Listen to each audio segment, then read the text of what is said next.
Fascist Sheikh হাসিনার দেশ ছেড়ে পালানোর 5 আগস্ট আজ ছাত্র জনতার রক্তরঞ্জিত বিজয়ের দিন। বিকেল 5টায় সংসদের দক্ষিণ প্লাজায় জুলাই ঘোষণাপত্র পাঠ করবেন প্রধান উপদেষ্টা। ফ্যাসিবাদের মূল উৎপাটনের আহ্বান রাষ্ট্রপতির। আর কথামালা নয়, সরকারের প্রতিশ্রুতি পূরণের আহ্বান তারেক রহমানের। কোনোভাবেই ফ্যাসিবাদ ফিরতে দেয়া হবে না, নেতাদের হুঁশিয়ারি। দেখছিলেন ক্রাউন 7 সংবাদ শিরোনাম। এবারে বিস্তারিত। 5 আগস্ট 2024। কেউ বলে গণঅভ্যুত্থান, কারো কাছে লাল বিপ্লব, কারো কাছে বাংলা বসন্ত। গত বছরের এই দিনে গণ আন্দোলনের মুখে দেশ ছেড়ে পালিয়েছিলেন স্বৈরশাসক শেখ হাসিনা। জনরোষ থেকে বাঁচতে পালিয়ে গেছে প্রভাবশালী সব মন্ত্রী, সংসদ সদস্য এবং ছাত্র জনতার রক্তে হাত রাঙানো পুলিশ বাহিনীর সদস্যরা। এই দিনেই কারফিউ ভেঙে রাজপথে নেমে আসে জনস্রোত।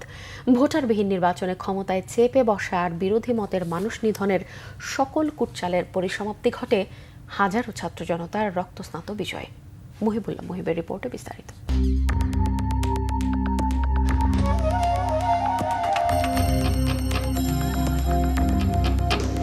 পৃথিবীর নানা দেশে স্বৈরাচার পতনের ইতিহাস নতুন নয়, কিন্তু সরকারের পতনের পর সরকার প্রধান সহ একসাথে 300 সংসদ সদস্য পালিয়ে যাওয়ার ঘটনা শুধু বাংলাদেশ নয়, তাবৎ দুনিয়ায় বিরল। শুধু রাজনৈতিক সংশ্লিষ্ট ব্যক্তিরাই নন, যারাই গত 16 বছর শেখ হাসিনাকে স্বৈরাচার হয়ে উঠতে সাহায্য করেছেন এমন ব্যক্তি, মসজিদের ইমাম থেকে শুরু করে মন্দিরের পুরোহিত, আন্দোলনের মুখে পালিয়ে গেছেন সবাই। আর এমনই বিরল ঘটনার সাক্ষী হয় বিশ্ববাসী। 24-এর 5 আগস্ট সকাল থেকেই সমগ্র ঢাকায় শুনশান নীরবতা। তখনও কেউ জানে না পূর্ব ঘোষিত মার্চ টু ঢাকা কর্মসূচিতে আসলে কি ঘটতে যাচ্ছে। সারা দেশে তখন চলছে কারফিউ। টানা কয়েকদিনের আন্দোলনে সড়কে পড়ে আছে ধ্বংসযজ্ঞের নানা চিহ্ন।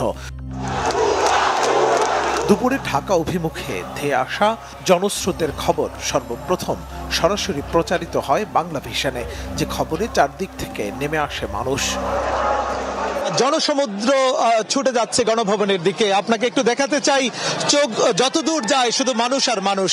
আমরা বনানীর থেকে ঠিক এই মিছিলের পেছন যে কোথায় সেটি আসলে কারো পক্ষেই বলা সম্ভব নয়, কারণ আমরা কারো কাছে শুনেছি এই মিছিল টঙ্গী পর্যন্ত, কারো কাছে শুনেছি এটি তার চেয়েও বেশি। এই মিছিলটি কিন্তু অগ্রভাগ আরো আধা ঘন্টা আগে বনানী অতিক্রম করেছে, কিন্তু আধা ঘন্টা পার হলেও এখন পর্যন্ত কিন্তু এই মিছিলের পেছন সেটি আমরা দেখতে পাচ্ছি না। একদিকে চলছে কারফিউ, অন্যদিকে মারমুখী অবস্থানে পুলিশ, বিজিবি ও সেনাবাহিনী। যাত্রাবাড়ি, চানখাতপুল, কেন্দ্রীয় শহীদ মিনার চত্বর, শাহবাগ, আমিনবাজার ও মোহাম্মদপুরে তখনও চলে পুলিশের নির্মম গুলিবর্ষণ।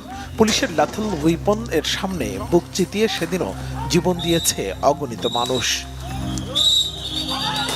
কে জানতো এই দিনই দেশ ছেড়ে পালাবেন শেখ হাসিনা? অথচ গণভবনে বসে তখনও ছাত্র জনতার উপর গণহত্যা চালানোর নীল নকশা আঁকতে থাকেন রক্তপিপাসু লেডি অব মাফিয়া। তার সেই নীল নকশা ভেস্তে যায় সেনাবাহিনী গুলি চালাতে অপারগতা প্রকাশের মধ্য দিয়ে। উল্টো হাসিনাকে পালাতে 45 মিনিট সময় বেঁধে দেয় সামরিক বাহিনী। এরপর সেনাবাহিনীর হেলিকপ্টার যোগে এয়ারপোর্টে গিয়ে বিমান বাহিনীর একটি কার্গো বিমানে ভারতে পালিয়ে যায় ফ্যাসিস্ট শেখ হাসিনা। হাসিনার এমন পালিয়ে যাওয়ার তথ্য তখনও জানে না পুলিশ, তাই পালানোর পরেও ছাত্র জনতার সাথে যুদ্ধ চালিয়ে যায় তারা। এর মধ্যে জাতির উদ্দেশ্যে ভাষণ দেওয়ার ঘোষণা দেন সেনাপ্রধান জেনারেল ওয়াকারুজ্জামান। 1:30টার দিকে রাস্তা ছেড়ে দেয় পুলিশ ও সেনাবাহিনী। বেলা 2টার দিকে হাসিনা পালিয়ে যাবার খবরে রাজপথে নামে জনতার ঢেউ, যে ঢেউ চূর্ণ বিচূর্ণ করে দেয় স্বৈরাচারের মস্তককে। ঢাকা সহ সারা দেশের মানুষ রাস্তায় নেমে ভাসতে থাকে আনন্দ জোয়ারে। রাষ্ট্রের উপর 16 বছর চেপে বসা জগদ্দল পাথর সরে যাওয়ায় খোলা আকাশের নিচে সৃষ্টিকর্তার কাছে সিজদায় লুটিয়ে পড়ে মানুষ। বিকেল 4টায় সেনাপ্রধান জেনারেল ওয়াকারুজ্জামান আনুষ্ঠানিকভাবে শেখ হাসিনার পদত্যাগ ও ইন্টারিম গভর্নমেন্ট ফর্মের ঘোষণা দেন। প্রিয় দেশবাসী, দেশে একটা ক্রান্তিকাল চলছে। আমি সমস্ত রাজনৈতিক দলের নেতৃবৃন্দকে এখানে আমন্ত্রণ করেছিলাম। আমরা একটা সুন্দর আলোচনা করেছি। আমরা এখন মহামান্য রাষ্ট্রপতির কাছে যাব, যে এই ইন্টারিম গভর্নমেন্ট ফর্মের ব্যাপারে ওনার সাথে আলাপ আলোচনা করে আমরা একটা ইন্টারিম গভর্নমেন্ট ফর্ম করে দেশ পরিচালনা করব। আমি আপনাদের কথা দিচ্ছি সমস্ত হত্যা, সমস্ত অন্যায়ের বিচার আমরা করব। এভাবেই স্বৈর শাসনের শৃঙ্খল থেকে মুক্ত হয় বাংলাদেশ। বুক ভরে স্বস্তির নিঃশ্বাস নিতে থাকে মানুষ। মাত্র 2.5 সপ্তাহে ছাত্র জনতার রক্তকারি দিয়ে ঢাকা এবং সারা দেশের রাজপথে লেখা হয় এক বিরল ইতিহাস। মুহিবুল্লাহ মুহিম, বাংলা ভিশন, ঢাকা। বহুল প্রত্যাশিত জুলাই ঘোষণা আজ বিকেল 5টায় জাতীয় সংসদের দক্ষিণ প্লাজায় জুলাই ঘোষণাপত্র পাঠ করবেন প্রধান উপদেষ্টা ডক্টর মোহাম্মদ ইউনূস। প্রধান উপদেষ্টার ভেরিফাইড ফেসবুক পেজে দেয়া পোস্টে জানানো হয়েছে, জুলাই ঘোষণার অনুষ্ঠান শুরু হবে সকাল 11টায়। দিনভর নানা আনুষ্ঠানিকতা শেষে বিকেল 5টায় ঐতিহাসিক জুলাই ঘোষণাপত্র পাঠ করা হবে। অনুষ্ঠানে সবশেষ আয়োজন হিসেবে রাত 8টায় থাকবে আর্টসেলের গান। বিএনপি সহ গুরুত্বপূর্ণ রাজনৈতিক দলগুলোর মতামত নিয়ে জুলাই ঘোষণাপত্র চূড়ান্ত করেছে অন্তর্বর্তী সরকার। এদিকে জুলাই গণঅভ্যুত্থান দিবস উপলক্ষে বাণীতে প্রধান উপদেষ্টা মোহাম্মদ ইউনূস বলেছেন, পতিত স্বৈরাচার ও তার স্বার্থান্লোভী গোষ্ঠী এখনও দেশকে ব্যর্থ করার ষড়যন্ত্রে লিপ্ত। দলমত নির্বিশেষে সবাইকে ঐক্যবদ্ধভাবে এই ষড়যন্ত্র মোকাবেলা করার আহ্বান জানান তিনি। দিবসটি উপলক্ষে বাণীতে ফ্যাসিবাদের মূল উৎপাটন করে জুলাইয়ের চেতনা পরিপূর্ণ বাস্তবায়নের আহ্বান জানিয়েছেন রাষ্ট্রপতি মোহাম্মদ শাহাবুদ্দিন।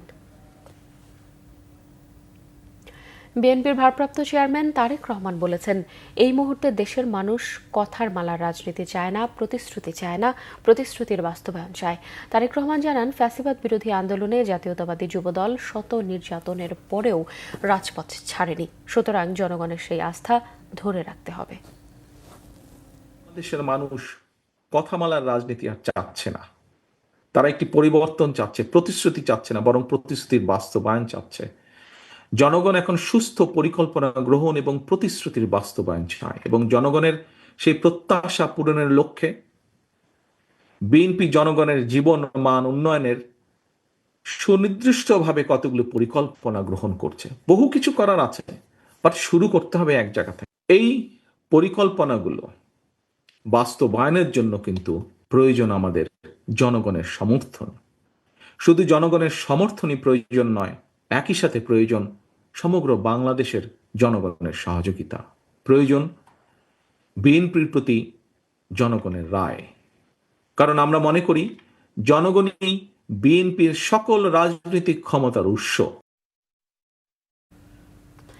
বিএনপি মহাসচিব মির্জা ফখরুল ইসলাম আলমগীর বলেছেন, আবারও অস্থিরতা তৈরির ষড়যন্ত্র চালাচ্ছে যাতে দেশ গণতন্ত্রে ফিরে যেতে না পারে।